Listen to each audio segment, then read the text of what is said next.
Assalamualaikum warahmatullahi wabarakatuh. Perkenalkan, nama saya Jasmine Zaratul Hafiza, kelas 10B nomor urut 14. Yang pertama, materi Kesultanan Sambas. Kesultanan Sambas. Pengaruh Islam yang masuk ke kerajaan Sambas tua sebenarnya datang dari Kesultanan Brunei Darussalam yang dipimpin Sultan Abdul Majid Hasan tahun 1402 sampai 1408 Masehi.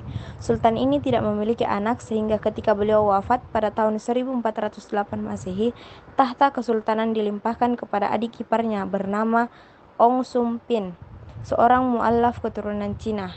Ong Sumpin adalah suami dari Putri Ratna Dewi, adik kandung almarhum Sultan Abdul Majid Hasan.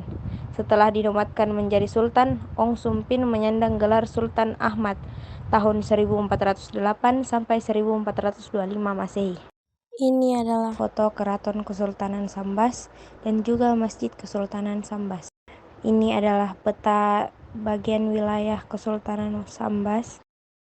Sistem pemerintahan. Ketika berada di bawah pengaruh pemerintah kolonial Hindia Belanda, Kesultanan Sambas tidak lagi leluasa mengatur pemerintahannya sendiri.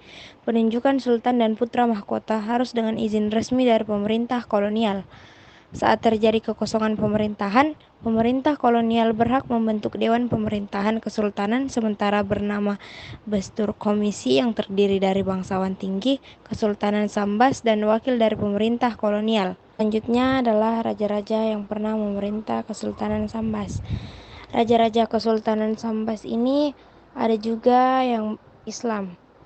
Ya, berikut nama-namanya yaitu Sultan Muhammad Syafiuddin, Sultan Muhammad Tajuddin, Sultan Umar Akamuddin, Sultan Abu Bakar Kamaluddin, Sultan Umar Akamuddin, Sultan Ahmad Tajuddin, Sultan Abu Bakar Tajuddin I, Sultan Muhammad Ali Syafiuddin, Sultan Usman Kamaluddin, Sultan Umar Akamuddin, dan seterusnya. Kesultanan Sambas sendiri mempunyai sistem ekonomi dan sosial. Setelah Belanda mengakui kedaulatan Republik Indonesia secara resmi pada tahun 1949, Kesultanan Sambas bergabung dengan NKRI dan menjadi daerah swapraja pada perkembangannya. Wilayah yang menjadi pusat pemerintahan Kesultanan Sambas dijadikan sebagai ibu kota Kabupaten Sambas, Provinsi Kalimantan Barat karena sudah menjadi bagian dari wilayah negara Indonesia. Jabatan Sultan sebagai pemimpin Kesultanan Sambas ditiadakan dan digantikan dengan jabatan yang disebut dengan Kepala Rumah Tangga Kesultanan Sambas hingga sekarang. Berhubungan dengan itu, maka perekonomian semakin membaik sampai sekarang dibandingkan pada masa kolonial. Kesultanan Sambas juga mempunyai hasil budaya. 1. Kota Lama, 2. Kota Bangun, 3. Kota Bandir, 4. Lubuk Madung. Lubuk Madung memiliki cerita historis. Selain sebagai pusat pemerintahan Kesultanan Sambas yang pertama, Lubuk Madung juga merupakan tempat di mana Raden Sulaiman dinobatkan menjadi sultan dan bersama keluarganya dan pengikutnya menyebabkan agama Islam. 5. Muara Ulakan menyimpan paling banyak peninggalan dari Kesultanan Sambas. 6. Tiang bendera. 7. Makam-makam Sultan Sambas. 8. Masjid Jami Kesultanan Sambas. Apa sih manfaat dari proses pembelajaran sejarah ini?